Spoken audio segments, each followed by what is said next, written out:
আরে বিয়ানজান, আপনি নাকি আজকাল গ্রুপ স্টাডি করছেন? লিডার নাকি আপনি? তা আপনার সহকর্মীরা কি বেঁচে আছে এখনো? না মানে রোজ জার খেলে পালায়নি তো? আশা থেমে দাঁড়িয়ে চোখ সরু করে তাকালো। আপনার কথায় কোনোদিন ভদ্রতা থাকবে না, তাই তো? আমি আপনার মতো ফাঁকিবাজ না যে সারাদিন শহরের রাস্তায় হেঁটে বেড়াবো। নাবিল চেয়ারে হেলান দিয়ে বলল, আহা, আপনি তো যেন তেন কেউ না। আপনি হচ্ছেন 10,000 টাকার বিপ্লবী। একবার ঝগড়া শুরু করলে পাশের বাড়ি বউ তাল মিলিয়ে চিৎকার করে। আশা এগিয়ে এসে তার সামনে দাঁড়িয়ে বলল, আপনার কথায় হাসি আসে নাকি রাগ বুঝে উঠতে পারি না। আপনি একটা অবুঝ বাচ্চা মানব। নাবিল কাঁধ উঁচু করে গম্ভীর গলায় বলল, ধন্যবাদ। বাচ্চা মানব হলো ঠিকই চিনে পেরেছি বিয়ানজান। আপনি হচ্ছেন সেই বিরল প্রজাতির মেয়ে যারা হাসির সময় রাগ করে আর রাগের সময় কাঁদে। আশা ঠোঁট কামড়ে দম আটকে রাখে, তারপর মুখ ফিরিয়ে বলল, আমি আর আপনাকে পাত্তাই দিচ্ছি না। নাবিল তাড়াতাড়ি উঠে দাঁড়িয়ে পেছন থেকে বলে, আরে বিয়ানজান, পাত্তা না দিলে মুখে এত রাগ আসে? আসলে আপনি আমার কথা না শুনলে আমার সারাদিন মন খারাপ থাকে না। আশা পেছনে না ঘুরে বলে, মন খারাপ আমার? ছি, এমন ছেলেকে দেখে মন খারাপ হয় না, শরীর খারাপ হয়ে যায়। নাবিল হেসে বলে, তবে সাবধানে থাকবেন বিয়ানজান। এদিকে সকালে খাবার টেবিলে হালকা রাগী গলায় আকবর হোসেন সেলিনা হোসেনকে বললেন, ওরা এখন এ বাড়িতে থাকলে কার কি এসে যায়? বাড়িটা কি শুধু আমার একার? তুমি গিয়ে বলো আজকের পর থেকে বৌমাকে আমি নিজের মেয়ের মতো করে দেখব। তবে একটা কথা, তোমার ছেলে যদি কখনো ওকে কাঁদায়, আমি তোমার এবং তোমার ছেলের খবর করব। আকবর হোসেনের বাক্যবাণে সেলিনা হোসেন চওড়া হাসলেন। তিনি জানতেন আকবর হোসেন ঠিকই বিয়েটা মেনে নেবেন। উপরে যতই কঠোরতা দেখান না কেন, ভেতরে তিনি নরম সরম মানুষ। আদি চুপচাপ মাথা নিচু করে বাবার পায়ের কাছে বসে পড়ে, চোখের জল মুখে হাসি। ধন্যবাদ বাবাই, আমি তেশাকে কখনো কাঁদাবো না।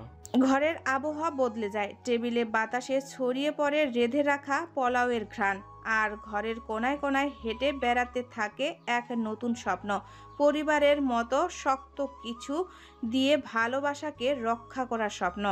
তুরান বারান্দায় দাঁড়িয়ে আকাশের দিকে তাকিয়ে আছে। প্রকৃতি পেছনে এসে দাঁড়ায়। কি খুঁজো আকাশে? তুরান হেসে বলে, একটা তারার নাম খুঁজছি যেটা শুধু আমার, আর এখন বুঝছি আমার তারাটা তুমি।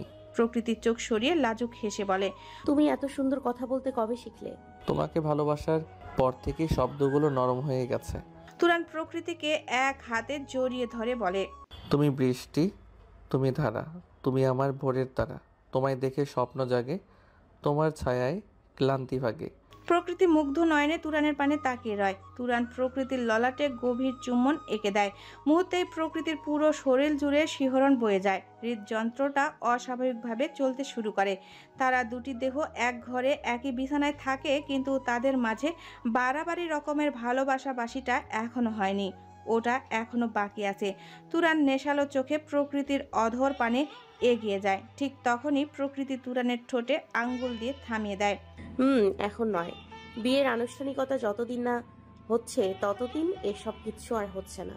তুরান ফিচেল হেসে প্রকৃতিকে ছেড়ে দেয়। একটু দূরে গিয়ে দাঁড়িয়ে ঘাড় কাত করে প্রকৃতির দিকে তাকিয়ে বলে, তুমি দূরে গেলে নিঃশ্বাস বন্ধ হয়, তোমার চোখেই আমার স্বর্গসয়। রাগ করো, অভিমান করো, তোমার ভালোবাসাতেই আমায় করো। ভার্সিটির মাঝের খোলা মাঠটা আজও আগের মতোই সজীব। বিশাল ক্যাম্পাস মাঠ জুড়ে ছিল সকালবেলার প্রাণ চাঞ্চল্য। চারিদিকে হাসি, আড্ডা, মৃদু বাতাস আর কফির ঘ্রাণ মিশে উজ্জ্বল পরিবেশ তৈরি হয়েছে। কিন্তু সেই মাঠে এক প্রান্তে হঠাৎই ঘনিয়ে এলো অদ্ভুত এক অস্বস্তিকর নিস্তব্ধতা। সেই নিস্তব্ধতার কেন্দ্রবিন্দুতে দাঁড়িয়ে দুটো চোখ জ্বলন্ত আগুনে ভরা। এক দৃষ্টিতে দাঁড়িয়ে আছে ঝুমা, চোখ দুটি ক্রোধে লাল, ঠোঁটের কোণে বিদ্বেষ। তার সামনে নিশ্চল নির্ভীক প্রকৃতি, চোখে প্রশান্ত অথচ ক্ষীণ চাহনি যা কাঁপিয়ে দেয় ঈর্ষিত মন। প্রকৃতি নিজেই নিজের অস্ত্র।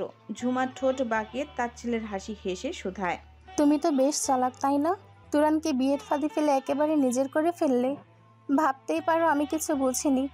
বেশ অভিনয় জানো তুমি। হ্যাঁ, একটা সাধারণ মেয়ে হয়ে তুরানের মতো ছেলেকে কিভাবে বসালে বলো তো? এমন কি করেছো ওকে? কাহিনী তো বুঝতে পারছি, কিভাবে তুমি তুরানকে ফাঁদে ফেলে বিয়ে করে নিয়েছো তা বেশ বুঝতে পারছি। প্রকৃতি ভ্রু একটুখানি উঁচু করলো, মাথা নিচু করলো না। মুখ ফুটে উঠল নির্লিপ্ত ছোঁয়া, চোখে সরল দৃঢ়তা। সে কারো চোখ এড়িয়ে বাঁচতে শেখেনি। ফাঁদ? এক চিলতে হাসি ফুটে উঠল প্রকৃতির ঠোঁটে। ভালোবাসাকে যদি তুমি ফাঁদ ভাবো তাহলে হয়তো তোমার ভালোবাসাটা ছিল শুধু দখলের খেলা। তোমার সমস্যাটা কোথায় জুমা? তুরান আমার পাশে আছে দেখে তোমার ভীষণ জ্বলন হচ্ছে, নাকি তুমি যতই চেষ্টা করো তুরান তোমার পাশে কখনোই আসেনি সেজন্য হিংসে হচ্ছে? ঝুমার চোখে আগুন, চোয়াল শক্ত, গলায় বিষ ঢেলে বলল, তুরান আমাকে ভালোবাসতো, তুমি হঠাৎ এসে। হ্যাঁ, ঠিক করেছো। তোমার মতো মেয়েরা সুযোগ খোঁজে আর পুরুষদের দুর্বলতা কাজে লাগায়। তুমি একটা ধোঁকাবাজ। প্রকৃতির কথায় মাঝে থামিয়ে দিল তাকে। এবার স্বরটা শান্ত কিন্তু নিঃসন্দেহে শক্ত। ঠোঁটের তাচ্ছিল্যের এক চিলতে হাসি। সে এক পা সামনে এগিয়ে এলো। তুরান যদি ভালোবাসতো তোমায় তবে তুমি আজও এমন ছটফট করতে না। আমি তোমার মতো ভালোবাসা ভিক্ষা করিনি জুমা। ভালোবাসা কখনো অতীতের স্মৃতিতে আটকে থাকে না, ওটা বর্তমানে দায়িত্ব আর ভবিষ্যতের প্রতিশ্রুতি। তুরান যদি তোমাকে ভালোবাসতো তাহলে আর আমার পাশে নয় তোমার পাশেই থাকতো। আমি তুরানের ভালোবাসা পেয়েছি, সম্মান পেয়েছি, আর তুমি পেয়েছো শুধু প্রত্যাখ্যান। ঝুমার মুখে রক্ত উঠে এলো। আশেপাশে কয়েকজন শিক্ষার্থী দূর থেকে তাকিয়ে আছে, কেউ ফোনের ক্যামেরায় ছবি তুলছে নীরবে। ঝুমা এবার আর দাঁড়িয়ে থাকতে পারল না। সে ঝাঁঝালো ভঙ্গিতে চিৎকার করে উঠল, তুমি একটা নিচু মেয়ে, আমার তুরানকে ছিনিয়ে নিয়েছো। তোমাকে আমি কখনোই ক্ষমা করব না, বুঝেছো? তুমি জানো না আমি কি করতে পারি তোমার ক্ষতি করতে। প্রকৃতি এবার এক পা সামনে এগিয়ে এলো। প্রকৃতির ঠান্ডা কণ্ঠে কাঁপন ধরিয়ে দেওয়া উত্তর, তুমি যেটা পারো সেটা হলো অপমান করা, আর আমি যেটা পারি সেটা হলো অপমানের জবাবে মাথা নিচু না করে চোখে চোখ রেখে দাঁড়িয়ে থাকা। ক্ষমা করার মতো মানসিক উচ্চতা তোমার থাকলে তুরান আজ তোমার পাশে থাকতো। তুমি ভালোবাসো না, তুমি দাবি করো, আর ভালোবাসা কখনো দাবির জিনিস নয়। এক মুহূর্তের জন্য বাতাস জমে গেল। ঝুমার গলা রুদ্ধ হয়ে গেল নিজের রাগেই। প্রকৃতি একটু ঝুঁকে বলল, তুরান আমার স্বামী, সেটা তুমি মেনে নাও বা না নাও, বাস্তব বদলায় না। আর নিজের পূর্ণতাকে অন্যের সফলতায় দোষ দিয়ে লাভ নেই, কারণ প্রেম জোর করে হয় না, ভালোবাসা ছিনিয়ে নেওয়া যায় না। এই কথাটা বিষ ছুঁল ঝুমার বুকে। প্রচণ্ড রাগে ঠোঁট কাঁপছে তার। সে এক ঝাটকায় কাছে গিয়ে দু হাতে ধাক্কা দিল প্রকৃতিকে। প্রকৃতি পড়ে গেল ঘাসে। আশেপাশে হঠাৎ চাপা গুঞ্জন শুরু হলো। ঠিক তখনই তীব্র বাইকের আওয়াজে বাতাস চিরে মাঠে ঢুকে পড়ল। কালো টি শার্ট, তার পেশিগুলো আরও স্পষ্ট হয়ে ফুলে ফেপে উঠেছে। বুকটা চওড়া, শক্ত ভরাট। টি শার্টের কাপড় টান টান হয়ে গায়ে লেগে আসে। বাহুগুলো ঠিকরে বেরিয়ে আসতে চায়। সুগঠিত বাইসেলফের রেখায় স্পষ্ট পরিশ্রম আর কঠোর অনুশীলনের ছাপ। গায়ের গঠন এমন যে শুধু দেখে বোঝা যায় এই শরীর গড়ে তুলতে সময় আর অর্ধবয়সের কমতি ছিল না। শ্যামবর্ণ গায়ের রঙে কালো টি শার্টটা বেশ মানিয়েছে। নিচে পড়া কালো জিন্সটা পা দুটো দৃঢ়তা আর মিশ্রণ গঠন আরও জোরালোভাবে ফুটিয়ে তুলেছে। হাঁটার ভঙ্গিমা, আত্মবিশ্বাস, টইটুম্বুর। প্রতিটি পা ফেলার ভেতরেই লুকিয়ে আছে তীক্ষ্ণ আকর্ষণ। পায়ে সাদা স্লিকার্স, ঝকঝকে অথচ ব্যবহারের ছাপ একটু আকটু আছে, যেন হাজার পথ হেঁটে এসেও এখন ঠিক আগের মতোই ছন্দ চলছে। হাঁটার সময় এই স্লিকার্সগুলো মৃদু শব্দ তোলে। গলার হালকা চেন, হাতে কালো ঘড়ি, সব কিছুতেই ছিমছাম রুচি ছাপ। তার দৃষ্টির সাথে স্থির, নীরব অথচ গভীর। দেখে বোঝাই যায় এই ছেলেটা নিজেকে নিয়ে কথা বলছে না, তার উপস্থিতি বলে দেয় সব। চারপাশে যত লোকই থাকুক, তাকে দেখলে এক মুহূর্তের জন্য সব কিছু থেমে যায়। তার লুকটা যেন ঠিক এই কথাই বলছে, I am not trying to Impress anyone, I am just being real. Jhuma প্রকৃতির দিকে এগিয়ে এসে পা তুলে প্রকৃতির পায়ে পাড়া দিতে যায়। ঠিক তখনই তুরান রুক্ষ স্বরে উচ্চারণ করে, এই ব্যাস, তোকে সাবধান করে দিয়েছিলাম জুমা। প্রকৃতি আমার সীমার ভেতরে পড়ে। ওকে ছোঁয়ার মানে হচ্ছে আগুনে হাত দিচ্ছিস, আর আমি আগুন নিভাই না, জ্বালিয়ে দেই। তবুও তুই প্রকৃতিকে ছোঁয়ার মতো সাহস দেখিয়েছিস। এত বড় কলিজা তোর। প্রথমবার সাবধান করেছি, শুনিসনি।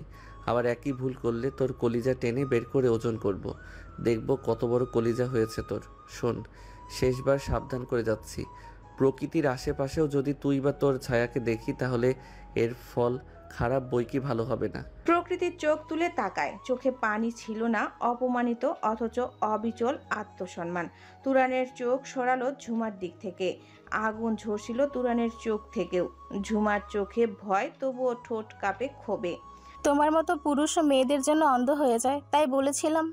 তুরান তীক্ষ্ণ গলায় কেটে দিল তার বাক্য। আমি অন্ধ নই, স্পষ্ট দেখতে পাই তুই ভালোবাসার নামে কি নোংরামি লুকিয়ে রেখেছিলি এতদিন। তুরান আর এক মুহূর্ত দেরি না করে প্রকৃতিকে কোলে তুলে নেয়। প্রকৃতিকে কোলে করে বাইকের কাছে হেঁটে আসে। ক্যাম্পাসের সবাই তাকিয়ে থাকে তাদের দিকে। কেউ কেউ মোবাইল বের করে ভিডিও করে এই মুহূর্ত। আর ঠিক তখনই মাঠের প্রান্তে দাঁড়িয়ে থাকা ঝুমা ফিসফিস করে নিজেকে বলল, শেষ হয়ে যায়নি কিছুই। ওরা আজ জিতলেও যুদ্ধ এখনো বাকি আছে। আমি শেষ করে ছাড়বো এই মেয়েটাকে। চোখের সামনে শুকে থাকতে দিব না ওকে। তার চোখের মধ্যে ছিল বিষাক্ত আগুন, যা ছড়িয়ে পড়ছিল ভেতর থেকে। অপরদিকে করিডোর থেকে ফারিহা এই দৃশ্য দেখে মুখ লুকিয়ে কান্না করে। তুরান যখন প্রকৃতিকে মাঠ থেকে কোলে তুলে নিল, তখন ফারিহার বুকে চাপা কষ্ট নিয়ে গেয়ে উঠল, তুমি যাকে ভালোবাসো, স্নানের ঘরে বাসবে ভাসো, তার জীবনে ঝড়।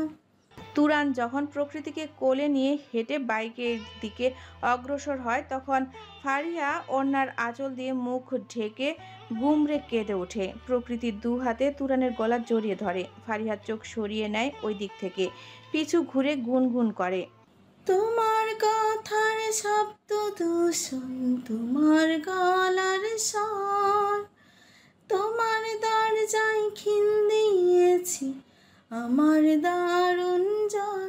ফারিয়া আবার তাকায় তুরান ও প্রকৃতির পানে। তুরান প্রকৃতিকে বাইকে বসিয়ে দিচ্ছে, তারপর হাঁটু গেড়ে বসে প্রকৃতির পা হাঁটুতে নিয়ে দেখছে কোথাও ব্যথা পেয়েছে কিনা।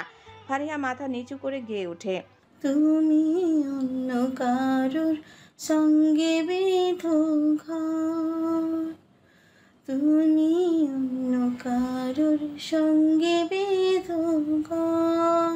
তুরান ও প্রকৃতি বাইকে করে চলে যাবার সময় ফারিহা গেয়ে ওঠে, তুমি যাকে ভালোবাসো, স্নানের ঘরে বাসবে ভাসো, তার জীবনে ঝড়।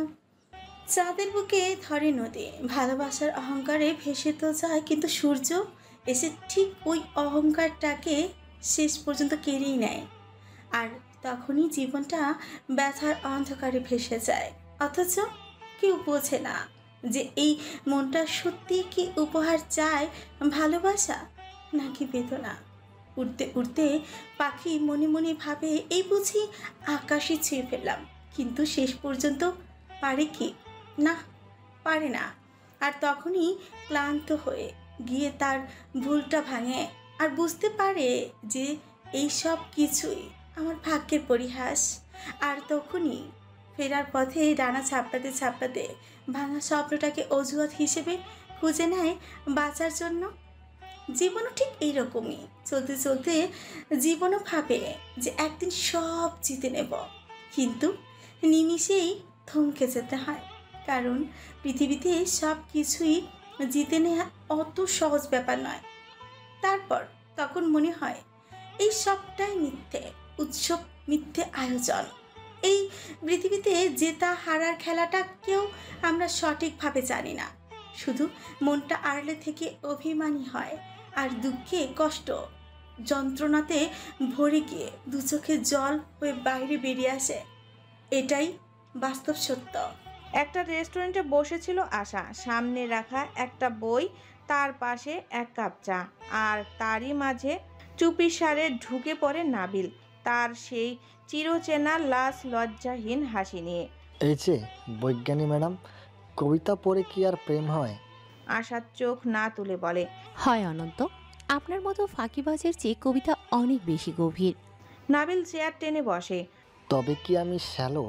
মানে কি আপনি বলতে চান আমি হাড়ির মতো যার তল নেই? আশা এবার মুখ তুলে তাকায়, চোখের রাগের আভাস।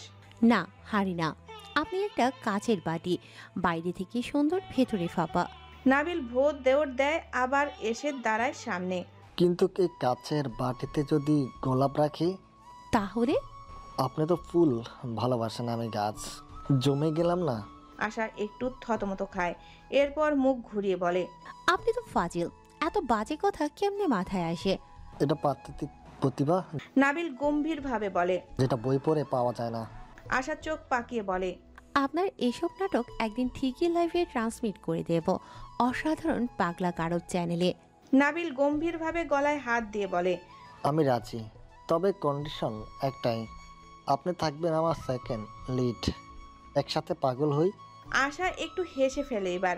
রাগের অভিনয় ধরে রাখা যাচ্ছে না, তবু কণ্ঠে একটু কড়া ভাব এনে বলে, আচ্ছা, এখন চুপ করেন।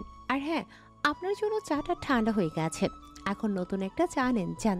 নাবিল উঠে দাঁড়ায়, কটমট করে বলে, বউ না পাইলেও বউ শিলক দায়িত্ব ঠিকই পড়ে গেল। আমি কি আপনার চাওয়ালা? আশা হেসে বলে, আপনি আমার কিছু না, কিন্তু তবুও সবসময় সামনে চলে আসেন, সেটা আপনার সমস্যাও আর আমার অভ্যাসও। নাবিল এবার থেমে যায়। একদিনে অভ্যাসটাকে অধিকার বানাতে চাই আশা। এইবার আশার মুখে সত্যিকারের একটা ছোট মিষ্টি লাজুক হাসি ফুটে ওঠে। তখন চায়ের সাথে বিস্কুটও আনবেন, ঠিক আছে? নাবিল হাত উঁচিয়ে বলে, চা, বিস্কিট, কেক, পেন সব ইনক্লুস প্যাকেট নিয়ে হাজির থাকবো। সূর্যের আলো জানালার পর্দা ভেদ করে ঘরে ঢুকছে। সূর্যের প্রথম আলোটা যখন জানালার পর্দা ছুঁয়ে ঘরের ভেতরে ঢুকে, তখন বিছানার চাদরের ভাঁজে লুকিয়ে থাকে এক শান্ত নিঃশ্বাস। তোষা আধো ঘুমে চোখ মেলে দেখে। তোষা ধীরে ধীরে উঠে বসে। ঘর জুড়ে ছড়িয়ে আছে কফি আর আদির পারফিউমের মাখা গন্ধ। ঘুমন্ত মুখটা নয়, বিছানাটা ফাঁকা।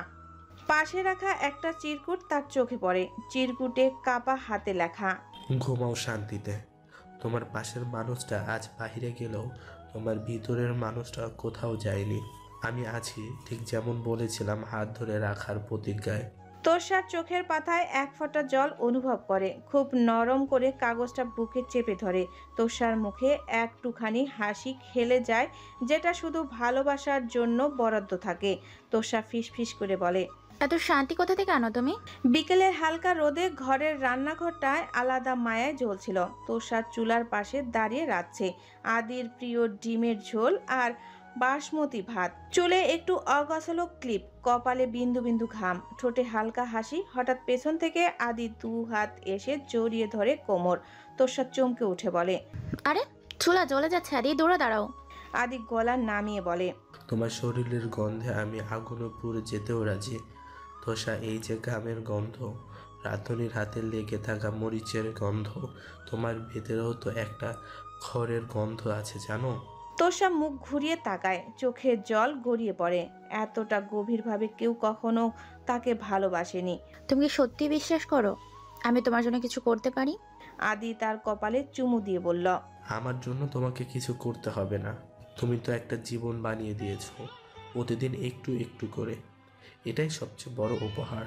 ছাদের উপর বসে আছে আদি ও তোষা, হাতের মধ্যে হাত। শহরের ব্যস্ততা নিচে, আর তাদের চুপচাপ পৃথিবীটা ছাদের এক কোণে। দূরে একটা শালিক পাখি ডাকছে, বাতাসে হালকা শীত। তোষা একটা চাদর গায়ে দিয়েছে। আদি তার দিকে তাকে ফিসফিস করে বলে, তুমি জানো তোষা, আমি আগে জীবন মানে কেবল দায়িত্ব আর কাজ ভাবতাম, কিন্তু তোমাকে পেয়ে বুঝেছি ভালোবাসা আসলে একটা নরম ছায়া, যা মাথার উপরে না থাকলে কোনো আলোই শান্তি দেয় না।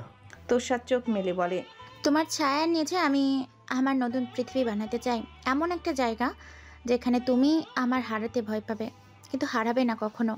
আদি তার হাত চেপে ধরে বলে, আমি তোমাকে ভালোবাসি প্রতিদিন নতুন করে। যদি কখনো ভুলে যাই, চোখে তাকিয়ে কেবল বলবে আমি আছি, আর আমি সব সময় ভুলে যাব। শহরের অভিজাত এলাকায় দণ্ডায়মান চৌধুরী ম্যানশন। পুরনো কিন্তু আধুনিকতার ছোঁয়া ঝকঝকে। আজ পুরো ম্যানশন আলোয় ছাওয়া। ফটকে ঝুলছে সোনালি অক্ষরে লেখা চৌধুরী ম্যানশন। তার নিচে সাদা ফেরি লাইট আর ফুলের তোড়া। দূর থেকে যে কেউ বুঝতে পারবে আজ শহরের সবচাইতে আলোকিত বিয়েটা হচ্ছে এখানে। সকাল থেকেই চৌধুরী ম্যানশনের আঙ্গিনায় চলছে পুরো দস্তের রান্নার কাজ। শত বছরের পুরনো এই বাড়িটা নতুন করে সেজেছে লাল সোনালি আলোয় সজ্জায়। গেটের সামনে বিশাল তোড়ার মাঝখানে লেখা শুভ বিবাহ, আর দুপাশে উড়ছে এমপি নির্বাচনীয় প্রতীকের ছোট ছোট পতাকা। এক পাশে বাজছে ঢাক ঢোল, অন্যদিকে সাজানো ব্যান্ড পার্টি। যেন পুরো শহরটাই আজ চৌধুরী বাড়িতে ঠাঁই নিয়েছে। ফটকের দুপাশে দাঁড়িয়ে প্রাইভেট সিকিউরিটি। প্রবেশপথ থেকে শুরু করে মূল ভবনের পাথরের সিঁড়ি পর্যন্ত লাল গালিচা পেছানো। দুপাশে সারি সারি ফেরি লাইট আর ইম্পোর্টেড ফুলের সাজ, যেন কোনো রাজপ্রাসাদের গেট ওপেন হয়েছে ভিআইপি অতিথিদের জন্য। মঞ্চের পেছনে চকচকে লাল সোনালি কাপড়ের সেজেছে চৌধুরী পরিবারের মনোগ্রাম, আর এক পাশে বিশাল এলইডি স্ক্রিনে ঘুরছে তুরানের ছাত্র জীবনের ছবি। বিশ্ববিদ্যালয়ের ভিপি হওয়ার লড়াই, মিছিল, মিটিং, শপথ নেওয়া, আর এখন দেশের মানুষের প্রতিনিধি হয়ে শপথ গ্রহণের দৃশ্য। অতিথিরা তাকিয়ে আছে গর্ব মিশ্রিত নয়নে। দাওয়াতি অতিথিদের তালিকায় স্থায়ী চেয়ারম্যান থেকে শুরু করে জেলা প্রশাসক, ইউনিয়ন পরিষদের মেম্বার, বন্ধুবান্ধব, এমনকি দেশের নামকরা সাংবাদিকরাও আছে। বাড়ির বয়স্ক আত্মীয়রা এক পাশে বসে পুরনো দিনের গল্প করছে, আর তরুণ তরুণীরা আড়ালে ব্যস্ত সেলফি আর রিল বানাতে। তুরান নিজে এখনো মঞ্চে ওঠেনি। ম্যানশনের মূল দরজার সামনে দাঁড়িয়ে আছে, রাজকীয় পাগড়ি অফ হোয়াইট শেরওয়ানি পরা, বুক জুড়ে ছোট একটি জাতীয় পতাকার পিন। সে এক সময় শহরের নামকরা বিশ্ববিদ্যালয়ের ভিপি ছিল, আজ শহরের তরুণ এমপি। চারপাশে ক্যামেরার ফ্ল্যাশ, সাংবাদিকের মাইক্রোফোন, আর ছোট ছোট ছেলেমেয়েরা তাকে দেখতে এসে দাঁড়িয়ে গেছেন যেন সিনেমার কোনো দৃশ্য। এদিকে কনেপক্ষ বলতে প্রকৃতির মা ছাড়া কেউই নেই, তাই ইশারা, তোষা, ফারিহা কনেপক্ষের দলে চলে গেছে। ফারিহার ভেতরে ক্ষতবিক্ষত হয়ে যাচ্ছে, উপরে স্বাভাবিক থাকার চেষ্টা চালাচ্ছে, মুখে মিথ্যা হাসি টেনে প্রকৃতিকে সাজাচ্ছে। তিয়াশা চৌধুরী নিজের শয়নকক্ষ থেকে একটিবারের জন্য বের হয়নি। ইশারা শয়নকক্ষে প্রকৃতিকে সাজানো হচ্ছে।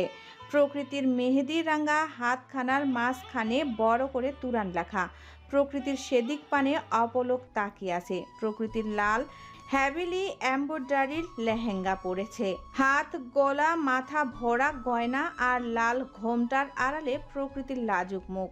কিছুক্ষণ পর ফারিহাও তোষা দুজনকে প্রকৃতিকে নিচে নিয়ে আসে।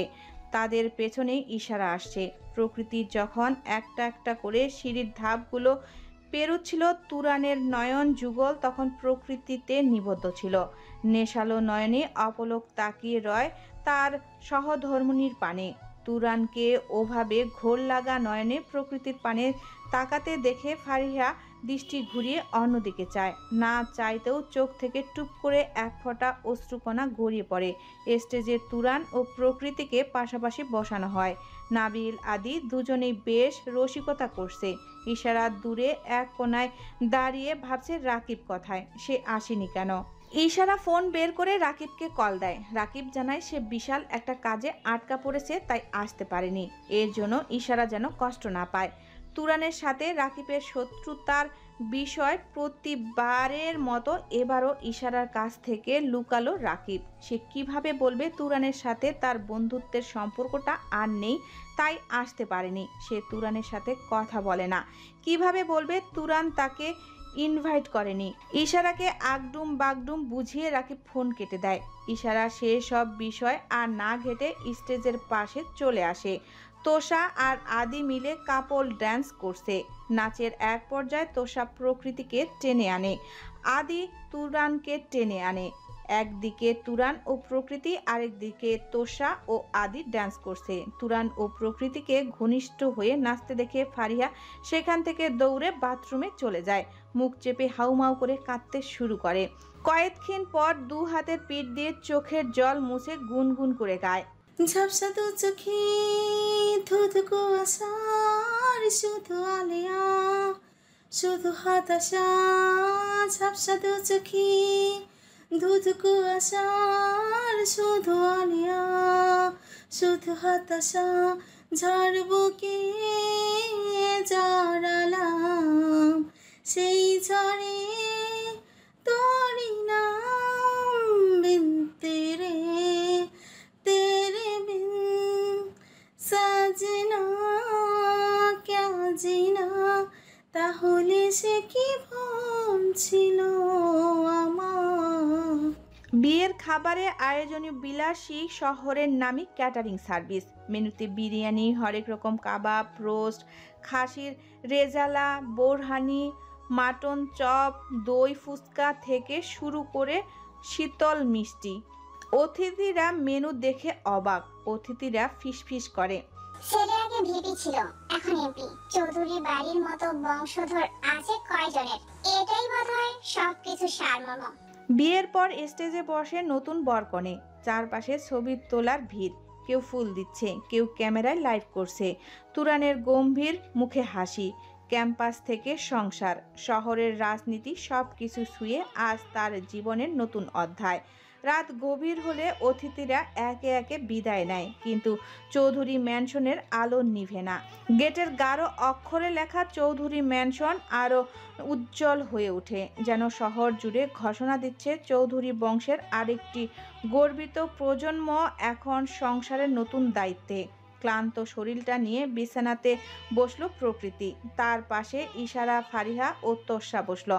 ফারিহা দু একটা প্রয়োজনীয় কথা বলা ছাড়া তেমন একটা কথা বলছে না। চোখগুলো অসম্ভব ফুলে আছে, যে কেউ দেখলে আজ করতে পারবে ঘটনাটুকু। ইশারা, তোষা প্রকৃতির সবটা বুঝেও চুপ করে আছে। পরিস্থিতিটাই এমন যে কিছু করবার নেই। প্রকৃতি বিরক্তি নিয়ে বলল, এসব ভারী জিনিস পরে থাকতে আর ভালো লাগছে না, বিরক্ত লাগছে। এসব খুলে আমি গোসল দিতে গেলাম। প্রকৃতি কথা শেষ করে উঠতে নেয় তোষা ও ইশারা নানা বলে প্রকৃতিকে ধরে বসিয়ে দেয়। তোষার চোখ টিপে ঠোঁটে দুষ্টু হাসি ঝুলিয়ে শুধায়, তখন থেকে সহ্য করলে আরেকটু কষ্ট করতে থাক। খোলাখুলির কাজটা তোর না, তুরান ভাই এসে খুলবে, ততক্ষণ পর্যন্ত একটু ধৈর্য ধরে থাক। তোষার এহেন লাগাম ছাড়া কথায় প্রকৃতি খেপাটে দৃষ্টি নিক্ষেপ করে। তোষা তেমন একটা পাত্তা দেয় না। ইশারা হেসে কুটি কুটি। ফারিহার কোনো হেলদোল নেই। হঠাৎ প্রকৃতি বলল, আমার প্রচন্ড মাথা ধরেছে ইশারা, আমি সব চেঞ্জ করি। ইশারা কিছু বলতে নিবে, তোষা হাত তুলে তাকে থামিয়ে দেয়। তোষা বলল, আমার কাছে মাথা ব্যথার ওষুধ আছে, 5 মিনিটে মাথা ব্যথা ঠিক হয়ে যাবে। দাঁড়া, তোকে দিচ্ছি। এই ইশারা, তুই 1 গ্লাস পানি আন। ইশারা পানি নিয়ে আসলে তোষা প্রকৃতিকে ওষুধটা খাইয়ে দেয়। প্রকৃতি বলে, ট্যাবলেটটা দেখতে আলাদা লাগলো। মাথা ব্যথার ট্যাবলেট দেখতে তো এমন হয় না, আর রংটাও কেমন যেন লাগছে। তোষা গা ছাড়া ভাব দেখিয়ে বলল, আরে এটাও মাথা ব্যথার ট্যাবলেট, তুই হয়তো এটা আগে খাসনি তাই জানিস না। নিশ্চিন্তে থাকতে পারিস, ট্যাবলেট দিয়েছি তোকে, কোনো বিষ দিইনি। প্রকৃতি আর কথা বাড়ায় না। তোষা বলল, তুই একটু রেস্ট কর, আমরা রুম থেকে চলে যাচ্ছি, একটু পরে তুরান ভাই আসবে। তোষা, ইশারা, ফারিহার রুম থেকে চলে যায়। বেশ কিছুক্ষণ পর তুরান রুমে আসে। রুমের দরজা আটকে পিছনে ফিরতেই বুকের রক্ত ছলকে ওঠে। প্রকৃতি ওভাবে বিছানায় ছটফট করছে কেন? কি হয়েছে তার সুইটহার্টের? দেখতেও স্বাভাবিক লাগছে না, কেমন অঙ্গভঙ্গি করছে। প্রকৃতির এহেন কাণ্ডে তুরান ভীষণ ভয় পায়। দ্রুত প্রকৃতির কাছে ছুটে আসে। প্রকৃতির মাথা কোলে নিয়ে অস্থির চিত্রে শুধায়, সুইটহার্ট, সুইটহার্ট কি হয়েছে তোমার? এমন করছো কেন? অসুস্থ ফিল করছো? খুব কষ্ট হচ্ছে? কি হয়েছে আমাকে খুলে বলো। আমার কেমন যেন বাজে ফিল হচ্ছে, পুরো শরীর জুড়ে ভয়ানক অনুভূতি হচ্ছে। কেন এমন হচ্ছে বুঝতে পারছি না। শরীরটা আমার বিরুদ্ধে চলছে, প্রচুর অস্থিরতা কাজ করছে। ধীরে ধীরে শুধু অস্থিরতা বেড়েই চলেছে। বড্ড লজ্জাকর অনুভূতি ঝড় বইছে শরীরের আনাচে কানাচে। প্রকৃতির এহেন কথাবার্তায় কোনো কারণ খুঁজে পায় না তুরান। শেষের লাগাম ছাড়া কথাগুলো তুরানকে ভাবিয়ে তুলছে। প্রকৃতি তো এভাবে কথা বলার মানুষ নয়, তাও এরকম একটা লজ্জাকর কথা অপকটে বলার মানুষ প্রকৃতি না। তুরান আরও কিছু জিজ্ঞেস করতে নিবে, তার আগেই প্রকৃতি উঠে তুরানের গলা জড়িয়ে ধরে। 2 হাত তুরানের গালে রেখে কপালের ঠোঁট ছোঁয়ায়। একে একে 2 চোখের পাতায় 2 গালে, শেষে তুরানের কণ্ঠমণিতে অধর হয়। প্রকৃতির এহেন কাণ্ডে বিপরীতে তুরান কোনো প্রকার রেসপন্স করে না, বরং তীক্ষ্ণ নজরে প্রকৃতিকে পরোক্ষ করে, পেছনের কাহিনী বোঝার চেষ্টা করে। হঠাৎ তুরানের চোখ যায় মেঝেতে। ওষুধের একটা খালি খোসা পড়ে আছে। তুরান প্রকৃতিকে নিজের থেকে ছাড়িয়ে খোসাটা হাতে তুলে নেয় আর যা বোঝার তা বুঝে ফেলে। প্রকৃতির এহেন কাণ্ডের পেছনে কারণ তাহলে এই ঔষধটা। তাই তো ভাবে তার ভোলা ভালা বউটা হঠাৎ এত লাগাম ছাড়া হলো কিভাবে। তুরানের ঠোঁটে হাসি ফুটে ওঠে। ঔষধটা না খেলে এতক্ষণে হয়তো প্রকৃতির লজ্জায় জড়সড় হয়ে থাকতো। তুরান প্রকৃতির সামনে ঔষধের খোসাটা ধরে শুধায়, এই ওষুধ তোমাকে কে দিয়েছে? তুই জানো এটা কিসের ওষুধ? প্রকৃতি হ্যাঁ সূচক মাথা নাড়িয়ে উত্তর দেয়, হ্যাঁ জানি তো, এটা মাথা ব্যথার ঔষধ। আমার প্রচণ্ড মাথা ধরেছিল, তাই তোষা এই ঔষধটা খাইয়ে দিছে। প্রকৃতির কথা শুনে তুরান কি রিয়াকশন দেবে বুঝতে পারছে না। হাসি পাচ্ছে তার। এটা নাকি মাথা ব্যথার ওষুধ, গদ্ধব কথাকার। তুরান প্রকৃতিকে ওভাবে ফেলে রেখে চেঞ্জ করতে যায়। ফিরে এসে রুমের লাইট নিভিয়ে প্রকৃতিকে বলে, ঘুমাও। প্রকৃতি বলে, ঘুম আসছে না। তুরান প্রকৃতিকে বুকে টেনে নেয়, মাথায় হাত বুলিয়ে দিয়ে বলে, এখন ঘুমাও, আমি মাথায় হাত বুলিয়ে দিচ্ছি। প্রকৃতি বলে, আমি ঘুমাবো না। তুরানের পানে কামুক চোখে তাকিয়ে থাকে। ওর মধ্যে তুরানকে কাছে পাবার অনুভূতি কেন হচ্ছে? যেখানে তুরান পুরুষ মানুষ হওয়ায় তার মাঝে তাকে কাছে পাবার প্রবণতা নেই, তাহলে তার কেন এমন ফিল হচ্ছে? বাড়াবাড়ি রকমের চাওয়া অনুভব কেন হচ্ছে? কামুকতার চাহনি একবার স্থির হচ্ছে তুরানের পুরো ওষ্ঠ জোড়ায়, আর একবার প্রশস্ত বক্ষপটে। অস্থিরতায় ঘন ঘন নিঃশ্বাস নিচ্ছে প্রকৃতি। জানালা গলে আসা সামান্য আলোয় তা দেখতে দেখতে তুরানের পাগল হবার জোগাড়। তুরান চাইছে না এভাবে এক হতে। যখন প্রকৃতি স্বাভাবিক অবস্থায় ইচ্ছে পোষণ করবে, সেদিনই তাদের মাঝে এরকম ভালোবাসার বাসিটা হবে। অস্বাভাবিক আর বেপরোয়া উত্তেজনায় ঠোঁট কামড়ে ধরে ছটফটিয়ে প্রকৃতি বলে ওঠে, আমার প্রচন্ড অস্থির লাগছে তুরান, আমার তোমাকে প্রয়োজন। I need you badly Turan. Turan বিস্ময়ে কিংকর্তব্য বিমুখ। এই প্রকৃতিকে যেন সে চিনতেই পারছে না। সমস্ত লজ্জা ভুলে বসেছে প্রকৃতি। জীবনের এই প্রথম এমন বাড়াবাড়ির অনুভূতির কবলে পড়ল সে। কিন্তু আজই কেন এমন হচ্ছে? চোখ বন্ধ করে ঘুমাও সুইটহার্ট। না না না, তোমাকে ভীষণ কাছে পেতে ইচ্ছে করছে। তুরানের টি শার্টের কলার টেনে এনে কাছাকাছি এনে তপ্ত স্বরে শুধায়, বাড়াবাড়ি রকমের ভালোবাসাটা আমার প্রয়োজন Turan, please help me Turan. চোখের সামনে সহধর্মিণীকে এভাবে কষ্ট পেতে দেখে তুরান আর মুখ ফেরাতে পারেনি। শেষ মুহূর্তে বউয়ের কষ্টের কথা ভেবে প্রকৃতির কাণ্ডে সেও রেসপন্স করে। রাতের মধ্যভাগে তার বউটা নিস্তেজ হয়ে পড়ল। তুরান তখন উঠে ব্যালকনিতে চলে গেল, হাতে একটা ডায়েরি আর কলম। সকালবেলা তুরান একটা চিরকুট বের করে প্রকৃতির হাতে দেয়। প্রকৃতি তুরানের মুখ পানে চায়। তুরান চোখের ইশারায় চিরকুটটা খুলতে বলে। প্রকৃতি আস্তে আস্তে চিরকুটটার ভাঁজ খুলে। তুরান ওয়াশরুমে চলে যায় ফ্রেশ হতে। প্রিয় চাঁদ, চাঁদ সম্বোধন করায় অবাক হচ্ছ? অবাক হবারই কথা। তুমি আমার চাঁদ। পৃথিবীর বুকে নিয়ম করে যে চাঁদটি ওঠে তার ভাগ সকলের, আর আমার বুকে যে চাঁদটি ওঠে তুমি নামক চাঁদ, সেই চাঁদটি শুধুই আমার। সেসব না হয় আরেক দিন লিখব, আজই আলাপ থাক। এই চিরকুটে বেশি কিছু লিখতে চাচ্ছি না। যেটুকু না লিখলেই নয় সেটুকু লিখছি শুধু। যাহার চোখে আমায় নিয়ে লিখা আস্ত একটা উপন্যাস, তাহার চোখেই হোক না আমার আজীবন বসবাস। খানিকটা দারিদ্র দুর্দশায় থাকিলাম, দুজনে জীবন সংগ্রামে বাঁচিলাম, মন্দ নহে। কবু যদি জীবন সংগ্রামে উভয়ের কেউ একজন হয় আহত, অপরজনের হৃদয়ে যেন হয় তাহার সমান ক্ষত, তাহাই হবে আহতের মলম। ধরণীতে নাহি কিছু ভালোবাসার সম। আমাদের প্রথম সাক্ষাতের পর যতবার তুমি আমার সামনে এসেছিলে, আমার উপর রেগে গেছিলে, আমি সব কিছুর আড়ালে তোমার চোখে আমাকে ঘিরে ভালোবাসা দেখতে পেতাম, যে ভালোবাসা দিয়ে আস্ত একটা উপন্যাস রচনা করা যাবে। সে কথায় আর যাচ্ছি না। যা বলতে যাচ্ছি তা হলো, তোমার চোখে আজীবন বসবাস করার সূত্রপাত তো শুরু হলো। আদৌ কি সারা জীবন বসবাস করার সুযোগটুকু বিদ্যমান থাকবে? জানি না সেটা সম্ভব হবে কি না। তবে যতদিন একসাথে বাঁচব, যত দুঃখ দুর্দশা আসুক, সংগ্রাম করে দুজন দুজনের হয়ে থাকব। আমার চাঁদ, ভীষণ ভালোবাসি তোমায়। কখনো ভুল বুঝে দূরে সরে যেও না। পরিস্থিতি যতই খারাপ হোক, কখনো আমার হাত দুটি ছেড়ে দিও না। আমার চাঁদ, আমি তোমাকে হারাতে চাই না, কিন্তু জানো কি, তোমাকে হারিয়ে ফেলার ভয় এই বুকের মাঝখানটায় বড্ড হয়। তুরান ওয়াসিম চৌধুরী, রাত 2টা 34 মিনিট।